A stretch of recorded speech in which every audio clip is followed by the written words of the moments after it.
Je ne dépasserai pas, Madame la maire. La Pure fait un travail, nous savons tous, formidable, sérieux, utile, reconnu, qui nous aide à mieux comprendre le fonctionnement intime de notre ville. Leur approche méthodique, recensement à pied, local par local, permet de dresser une photographie précise du tissu commercial parisien. C'est un outil de connaissance précieux qui permet à la fois le suivi des tendances et la formulation de politiques publiques éclairées. Alors, que nous disent les dernières données disponibles de la Pure sur le commerce parisien? Alors, il y a à la fois une bonne et de mauvaises nouvelles. La bonne nouvelle, c'est que c'est une certaine résilience du commerce parisien après la crise du Covid. 60 846 commerces recensés, soit une baisse contenue de 1,4% par rapport à 2020. Et malgré cette légère érosion, l'emploi dans le secteur a progressé. Plus de 6 300 postes créés dans le commerce et près de 14 000 emplois dans l'hôtellerie-restauration. Les moins bonnes nouvelles, et là, si on dézoome dans ce secteur, on se rend compte que certains secteurs explosent. Alimentaire de proximité, services au bien-être, réparation de vélos, en phase avec les nouveaux usages urbains. De l'autre, d'importantes difficultés frappent les grandes enseignes, ce n'est pas une surprise. Le textile, là aussi, ce n'est pas une surprise. Les garages, bien évidemment, votre politique n'encourage pas les garages à s'installer à Paris. Ou encore les agences bancaires qui, on le sait, on consacre maintenant beaucoup de leurs usages au numérique. Et surtout, un phénomène avance à bas bruit, la montée en puissance du commerce en ligne, de la livraison rapide, des dark kitchens et des dark stores.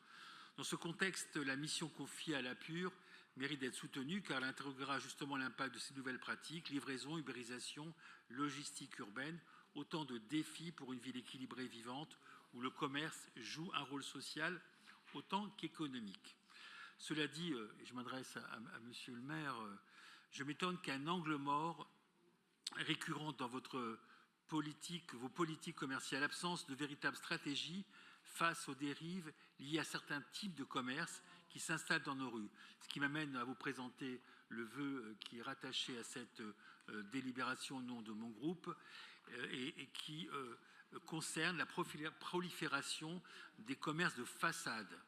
Vous les connaissez, ce sont ces boutiques, souvent de téléphonie ou d'électronique, parfois de transfert d'argent, alignées dans certaines rues, Max Dormois, Château d'Eau, Louis Blanc, avec peu ou pas de clients, une activité difficilement identifiable et beaucoup de soupçons. Ces commerces n'ont de vitrine que l'apparence. D'ailleurs, certains d'entre eux se cacheraient, j'utilise bien sûr avec précaution le conditionnel, des pratiques opaque, voire illégale, blanchiment d'argent, trafic, économie souterraine. C'est un sujet grave qui alimente un sentiment d'impunité, qui nuit au commerce de proximité légitime et inquiète à juste titre les habitants. L'État a fait son travail, puisque la loi du 29 avril 2025, c'est pas si vieux, portée au Sénat par Bruno Retailleau, constitue une avancée importante. Elle permet désormais au préfet de fermer administrativement des commerces suspectés de faciliter le trafic de drogue. C'est un levier qu'il faut bien sûr utiliser sans hésiter. Mais la ville de Paris aussi peut agir et elle doit agir.